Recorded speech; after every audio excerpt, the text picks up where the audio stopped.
Hi guys, it's me in my room, which won't be in my room for much longer, but that's not what I'm talking about today. Today I'm going to talk about why the arts should be funded. So there's three ways that you can fund the arts as a country. So firstly, there's public subsidy, which is where the government gives you money to make whatever art you want to make, be that like commissions or for a certain project or whatever. You just write to the government and say, I want money for this, and then the Arts Council's like, we like that idea, here is however much money. The second way is philanthropic giving, which is very popular in America. I think that's the main way Americans subsidise their arts, where you go to a bunch of rich people and you say, this is what I want to do, I want to make this thing happen, please can you give me money so I can make this thing happen? And then the rich people, if they like your idea, say, I like that idea, here's some of my money, go do it. And the third way is corporate sponsorship, which from what I understand is like philanthropic giving, except you go to a company or corporation. So you go to Google and say, I have this idea, please give me money. And Google, if they like it, say, awesome, here's some money. And then you go do it that way. And then kind of upcoming ways of funding arts projects are things like Kickstarter, Indiegogo, kind of crowdfunding websites, where instead of going to a bunch of rich people and say, give me money, you go to a bunch of normal people via the internet and say, I have this idea, do you want to give some money? And then the people give what they can afford if they like it, and they get perks in return. So those are kind of the main ways of funding the arts. So today I read an article on the Telegraph Online by a man called Douglas McPherson, who apparently is a critic. That made me very annoyed, and in this article he basically said that the arts shouldn't be funded and that art creators should be happy to do their work without any form of payment. I'm so mad about this. So mad. I have several problems with this idea. Firstly, well, no, not even firstly, just mainly, you cannot make good art if you're not doing it full time. You can't write a ballet or write a musical or there are so many things that you cannot do if you're working another full-time job just to pay subsistence. The reason Rodgers and Hammerstein wrote such good shows that are still famous today is because they got paid to write them, and that is all they did. They wrote music and they wrote lyrics and they were awesome. If they were working in whatever the 1940s version of Starbucks was, they wouldn't have written Carousel. It wouldn't have happened.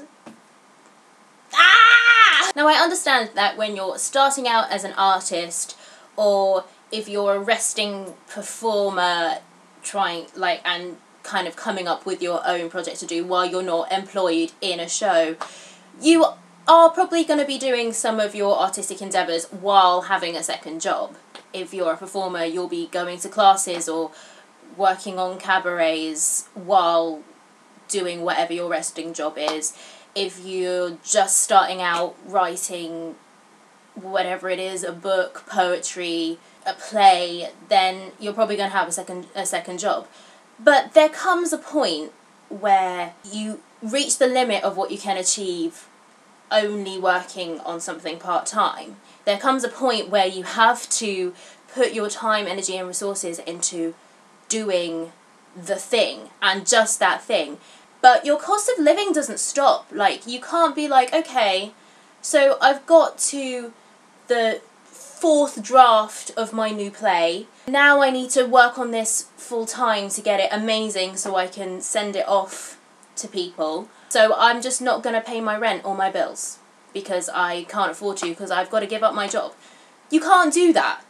But it gets to a point where that's what you need to do. Either that or you give your creative baby to someone else which a lot of artists don't want to do because it's their creative baby.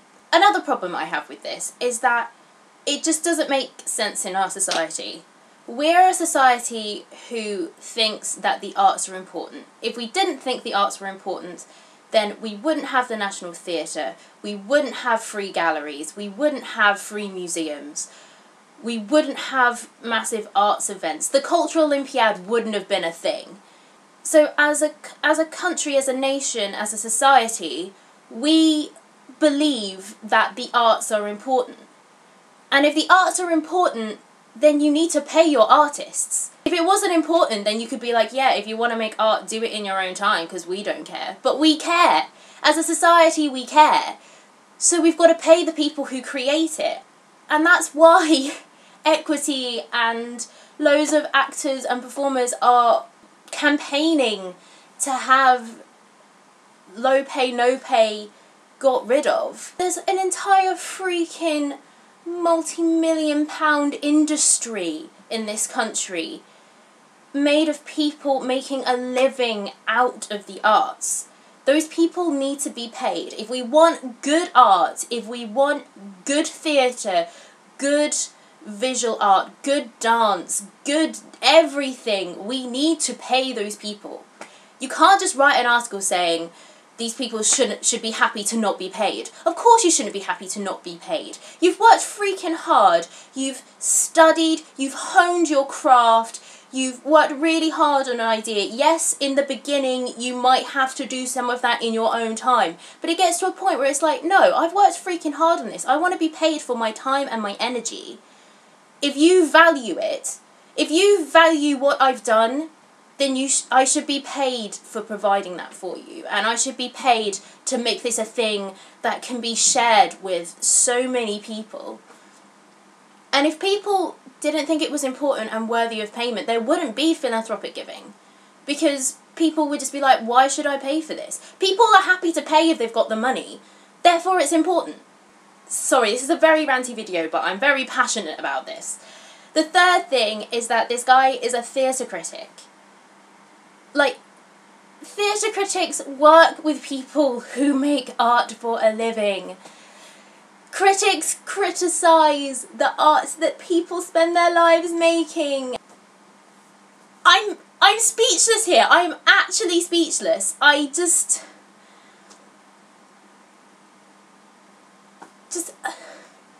don't understand how someone who is active in the arts industry, in the arts, can write the article that he's written. I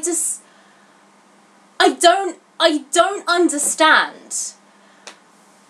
I mean, Rupert Murdoch, fine. You write that article, you don't know what the heck you're talking about, because you're a media man.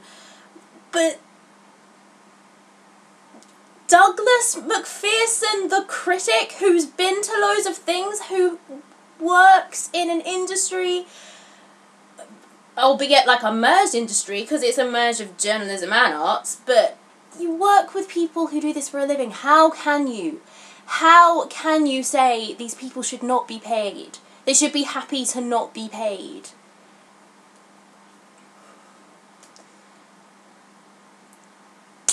I'm lost for words. I guess that's all I want to say.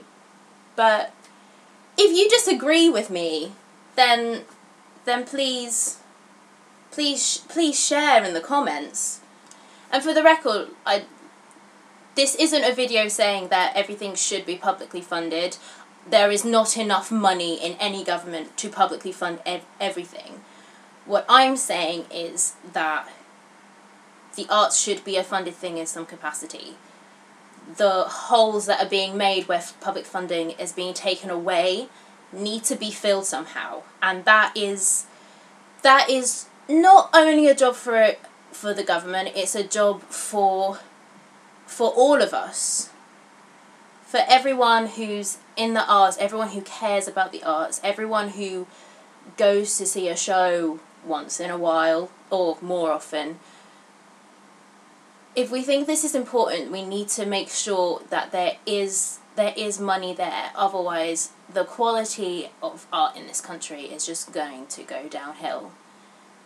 And it's going to get to a point where it will be hard to save. And that's what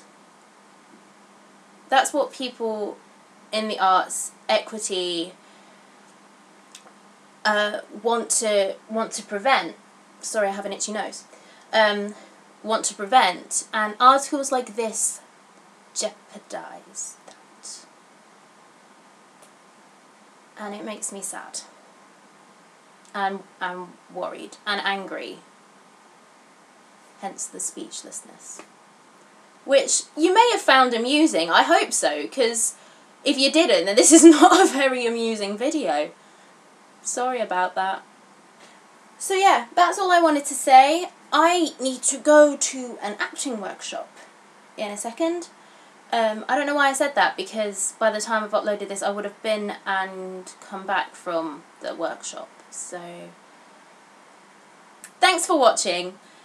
If you have any comments or views, then you can leave them in the comment section. Politely, please. I don't want a flame war.